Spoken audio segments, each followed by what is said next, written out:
Hello दोस्तों, मैं रेखा धीमान आज आपको एक नई कहानी सुनाने जा रही हूँ। सच्ची शिक्षा।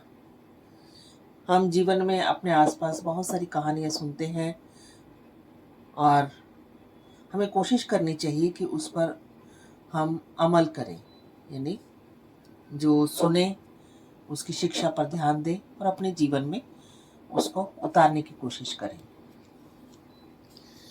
इस कहानी में आज पुरानी महाभारत की कहानी है, उसके बारे में हम चर्चा करेंगे। महाभारत की कथा दो परिवारों, कौरवों और पांडवों के बारे में है। महाभारत का युद्ध कौरवों और पांडवों के बीच लड़ा गया था। कौरव और पांडव चचेरे भाई थे। पांडव 5 थे, जिनमें युधिष्ठिर सबसे बड़े थे। कौरव 100 भाई थे, जिनमें दुर्योधन सबसे बड़े। सभी कौरव और पांडव राजकुमार गुरु द्रोणाचार्य के आश्रम में शिक्षा प्राप्त करते थे। उन दिनों शिक्षा मौखिक रूप से दी जाती थी। गुरु अपने शिष्यों को बोलकर पढ़ाते थे। शिष्य गुरु के बोले हुए पाठ को याद कर लेते थे। एक दिन गुरु द्रोणाचार्य ने एक पाठ पढ़ाया। पाठ कौन सा था? कभी क्रोध नहीं करना चाहिए, सदा सच बोलना चाहिए।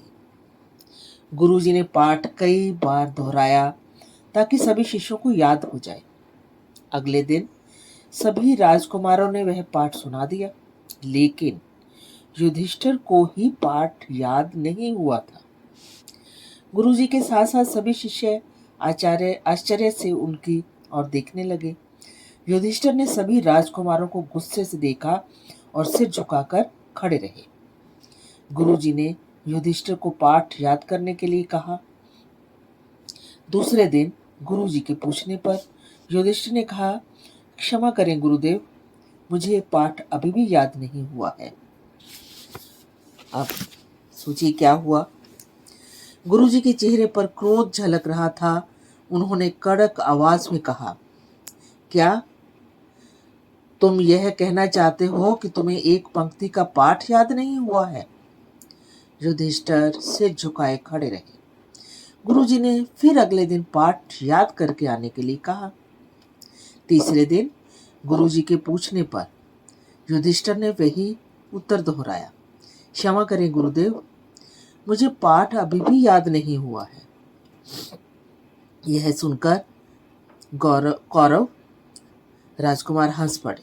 युधिष्ठिर ने क्रोधपूर्ण आंखों से उन्हें देखा। चौथे दिन भी वही उत्तर सुनकर गुरु द्रोणाचार्य ने युधिष्ठिर से कहा, तुम सभी राजकुमारों में सबसे बड़े हो। सभी ने पाठ सुना दिया, केवल तुम्हें ही पाठ याद नहीं हुआ। आश्चर्य है, तुम्हें ऐसा करना शोभा नहीं देता। युधिष्ठिर ने कोई उत्तर न दिया, चुपचाप खड़े रहे। कौरव राजकुमार धीमी आवाज में उनका उपहास करने लगे। युधिष्ठिर की आंखों में क्रोध साफ दिखाई दे रहा था। इसी तरह कई दिन बीत गए। एक दिन गुरुजी का क्रोध इतना बढ़ गया कि उन्होंने एक डंडा लेकर युधिष्ठिर को मारना शुरू कर दिया। गुरुजी से मार खाते समय वे एकदम शांत थे। और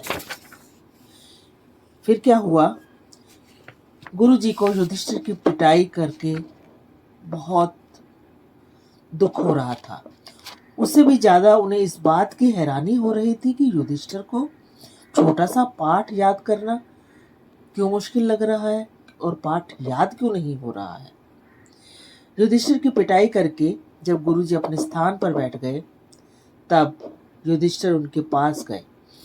वे हाथ जोड़कर बोले, गुरुजी, मुझे पाठ याद हो गया। कभी क्रोध नहीं करना चाहिए, सदा सच बोलना चाहिए। गुरुजी युधिष्ठिर के मुंह से पाठ सुनकर खुश हुए। उन्होंने पूछा, तुम्हें एक छोटा सा पाठ याद करने में इतने दिन क्यों लग गए?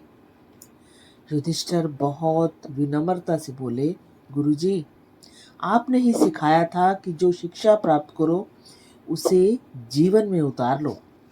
मैं आपकी शिक्षा को अपने जीवन में उतारने का प्रयास कर रहा था। जब आपने पाठ याद न होने पर मुझ पर क्रोध किया था, सब राजकुमार मुझ पर हंसे थे, तब मुझे क्रोध आया था।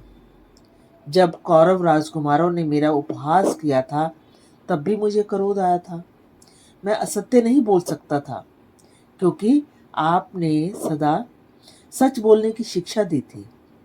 इसलिए जब जब आप मुझसे पूछते थे, मैं यही उत्तर देता था कि मुझे पाठ याद नहीं हुआ। आज जब आपकी मार खाकर मुझे तनिक भी क्रोध नहीं आया, तब मुझे लगा कि मैंने क्रोध पर विजय पा ली है।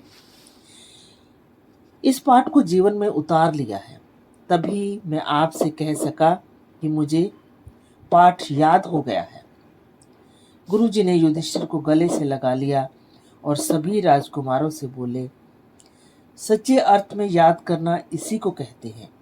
जो सीखो उसे जीवन में उतार लो, ताकि तुम्हारी सीखी विद्या जीवन के लिए भी उपयोगी हो। तो कैसी लगी ये कहानी? क्या सीखा हमने?